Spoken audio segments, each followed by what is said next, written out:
കുമാറിനെതിരെ കേസെടുക്കാനാണ് DGP ശുപാർശ ചെയ്തിരിക്കുന്നത്. MR Ajith Kumar എന്ന് പറയുമ്പോൾ CM-ന്റെ ഒരു ആശ്രിത വത്സരം കൂടിയാണ്. പല ആരോപണങ്ങൾ വന്നിട്ട് പോലും സംരക്ഷിക്കുന്ന ഒരു നിലപാടാണ് CM എടുത്തിരിക്കുന്നത്. ഇപ്പോൾ DGP തന്നെ നേരിട്ട് പറയുന്നു കേസെടുക്കാൻ സർക്കാർ തീരുമാനം എടുത്തിട്ടില്ല.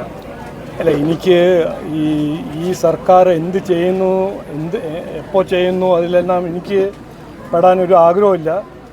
നമ്മൾ കാണുന്നുണ്ടല്ലോ, ഒരു KSIDC എന്ന് പറഞ്ഞ ഒരു സർക്കാർ കമ്പനിയിൽ നിന്ന് 13% ഒരു എക്വിറ്റിയുള്ള കമ്പനി എക്സാലോജിക് സൊല്യൂഷൻസിൽ കാശ് വരുന്നു. ഏതോ ഒരു കമ്പനി കാശ് കൊടുക്കുന്നു, എത്രയോ കമ്പനി കാശ് കൊടുക്കുന്നു.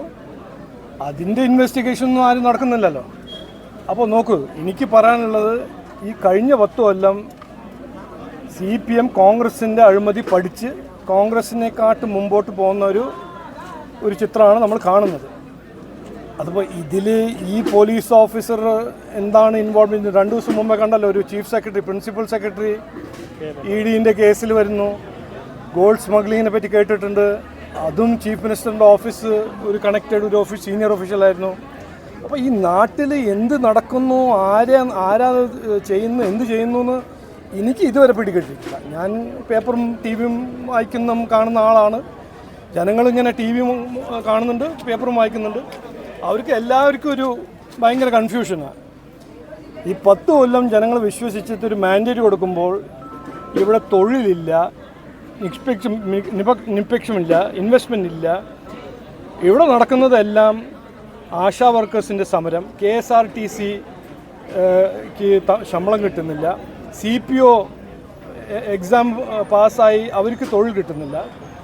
എന്നിട്ട് ഇങ്ങനെ ഒരു എക്സാലോജിക്കും വീണ സർവീസ് ടാക്സും ഇന്നിപ്പോൾ നിങ്ങൾ പറഞ്ഞ മാതിരി ഒരു പോലീസ് ഓഫീസറും. അപ്പോൾ അത് നിങ്ങൾ തന്നെ തീരുമാനിച്ചാൽ മതി. എന്താണ് ഞാൻ പറയേണ്ടത്, ആരാ ജനങ്ങൾ എന്താ പറയുന്നത്, നിങ്ങൾ തന്നെ ജനങ്ങളെ കണ്ടുമുട്ടി അവരുടെ ഒരു തോട്ട്സ് നിങ്ങൾ തന്നെ കമ്മ്യൂണിക്കേറ്റ് ചെയ്താൽ മതി. ആരോപണവിധരായ ഉദ്യോഗസ്ഥരെ ഇങ്ങനെ തുടരാൻ അനുവദിക്കുന്നത് ശരിയാണോ? അല്ല, നോക്കൂ, ഇങ്ങനൊരു കൾച്ചർ തന്നെ, ഒരു പൊളിറ്റിക്കൽ രാഷ്ട്രീയ കൾച്ചർ തന്നെ ഇങ്ങനെ ആവുമ്പോൾ, അഴിമതിൻ്റെ കൾച്ചർ, ഈ ഏറ്റവും മുകളിൽ ഇരിക്കുന്ന ഒരു ചീഫ് മിനിസ്റ്ററിൻ്റെ മകൾ അഴിമതിയിൽ ഒരു അക്യൂസ്ഡ് ആവുമ്പോൾ മറ്റൊരു പിന്നെ എന്താ ചെയ്യാൻ പോകുന്നു? ഒരു രാഷ്ട്രീയ കൾച്ചറായി മാറിയിട്ടില്ലേ? ആദ്യം കോൺഗ്രസ് ചെയ്തു എത്രയോ കൊല്ലം, ഇനിയിപ്പോൾ അതിൻ്റെ ഒരു PhD പോസ്റ്റ് ഡോക്ടറൽ മാസ്റ്റർ ആവുന്നത് CPM പിണറായി വിജയൻ. അത് സഖാവുമാരെന്നെ പറയട്ടെ. Okay sir, thank you.